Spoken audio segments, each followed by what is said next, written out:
Hello and welcome to Office Hours. I'm Dr. Meghan. I'm a board certified physician in internal medicine, lifestyle medicine, and obesity medicine. And this is really important because I actually prescribe these medications all the time.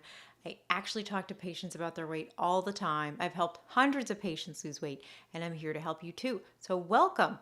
As a side note, if you want to work with me directly, you definitely can. I'll leave all that info down below. I'm one of the only physicians in the world who is board certified in obesity medicine and a certified life coach. So, if you want to chat more, I would love to talk with you.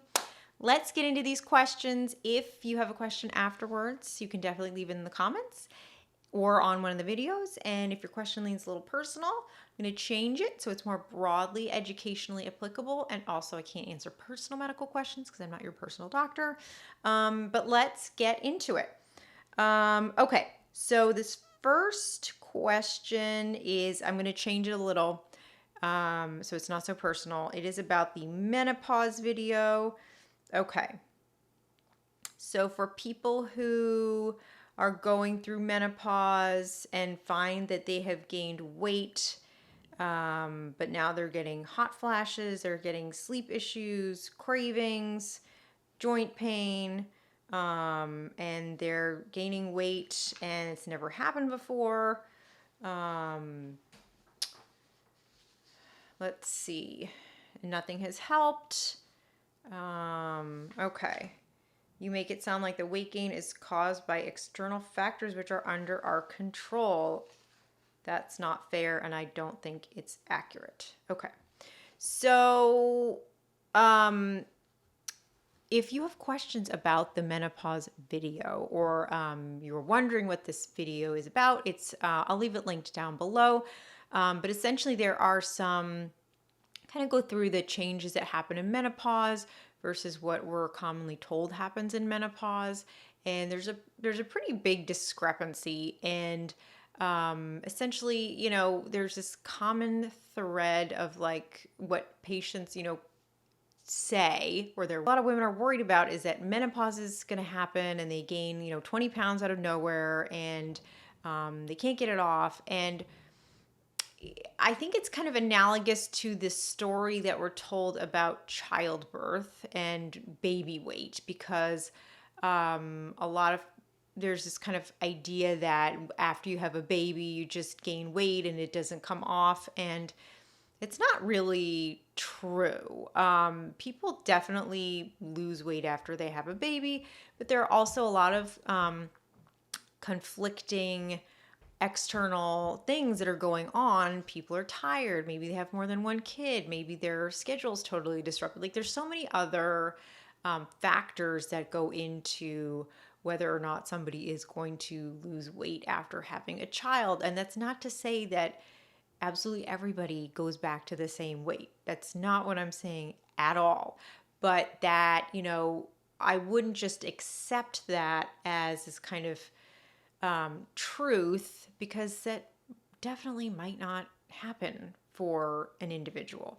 And the same is true with menopause. And there's this video goes into studies, and we don't have an enormous body of body of research with menopause. But what we see is that there's not so much, it's not like women gain 20 pounds during menopause, but what does happen traditionally is that there's a hormonal redistribution of the weight. So a lot of women notice they have more weight around their middle that they really didn't have before, and that it's really hard to lose the weight there, whereas before it might have been the first place. So it's not that just in general, you're gaining a ton of weight with menopause. It's really the distribution of weight that occurs.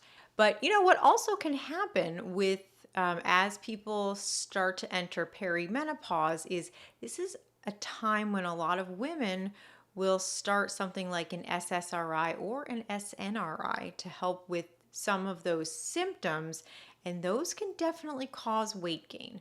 So like sertraline, venlafaxine, like those are very common medications to be used in perimenopause. So, and I'm definitely not saying that, people only gain like a couple of pounds as that's absolutely everybody and applies to everyone. I'm definitely not saying that. There are people that gain more weight with menopause and some people that gain less.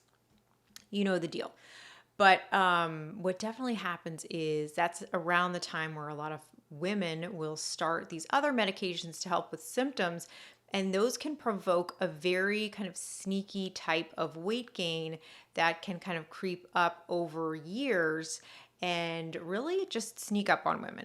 So, for anybody who is in the perimenopause or menopausal stage, and they feel like, this seems to be, more weight than I would expect to gain, given the stage of my life, given what my weight has normally been, it's always a good idea to talk with your doctor, get some labs done, check your thyroid, check your A1C, make sure there's nothing medical going on, make sure you don't have sleep apnea if you have red flags for that. There's lots of things you want to check, and also you want to check your medication list. So those are the places I would start, and as always, check out that research. I think it's always helpful to look at these life changes through the lens of not just America, but what happens globally. We are not the only country to have people going through menopause, and I think that can be a really helpful lens to view things through as well. So anybody's going through that, best of luck. I hope you are feeling better, and I hope you get some relief. Okay, next question, or maybe this is more of a statement. Okay, this is about the Topiramate video. This is an anti-seizure medication known to have horrible side effects for many with memory. This is not to be taken lightly. Yes, weight loss was a side effect, but don't play with this stuff. For some, it's great, but this stuff is playing with fire for many. Just be careful. Absolutely, I totally agree. None of this stuff is for playing. Absolutely none of it. And none of it is for none of it is to be taken lightly. I agree with all of that. All these medications that I discuss are prescription medications. You need to talk with your doctor. You need to be monitored. And I do think that when we're talking about weight medication, because we're talking about it so much now in so many different types of outlets, sometimes people have kind of like this casual attitude like that. Like it's like picking up a gallon of milk or something at the store, and it's definitely not like that. These are all medications that have contraindications, that have serious side effects, and you should definitely be monitored. So I totally agree. Yes, it's the right medication for a lot of people, but it's definitely not for everybody. So agree with that. Okay, next question is about Mounjaro. Okay. I'm going to change this a little bit. Is it possible for people to be nauseous with suppressed appetite and unable to finish their dinner if they have diabetes, or if they don't have diabetes but have overweight? Yeah, that's very common side effects if you're just starting Mounjaro are decreased appetite, feeling like you can't finish a meal that you normally could. I mean, this is exactly how the medication works. It slows the movement of food through your stomach, so you're eating less than you were eating before. Your stomach is fuller for longer. You have less of an appetite, and definitely that can also contribute to some nausea as well. That is all very normal, and it might go away with time, but it might not. So, but it's very hard to tell in the first week. So anybody taking these medications, your symptoms the first week are probably not going to be the symptoms that you have ongoing. So just give it some time, see how it goes. Thank you for sharing. Okay, this next question is another question about splitting doses. Okay, this is a question of if you're on 10 milligrams, what do you think about doing 5 and 5 on different days of the week?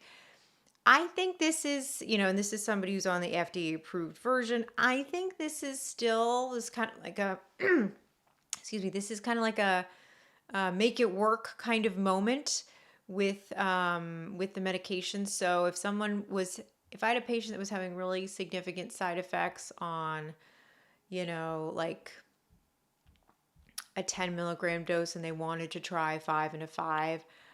I don't know yeah, I mean, I wouldn't have a huge problem with that. I don't know if they would get the best effect out of that, because just thinking about the half-life, and you might get a slightly diminished kind of prolonged effect, but it's definitely, it's worth a try. And certainly if it's going to help reduce some of the side effects, usually that's a good reason to try things like that, as long as you're being, appropriately monitored and talking with your physician about it. So, yeah, this is a brand new world for everybody who is on these medications.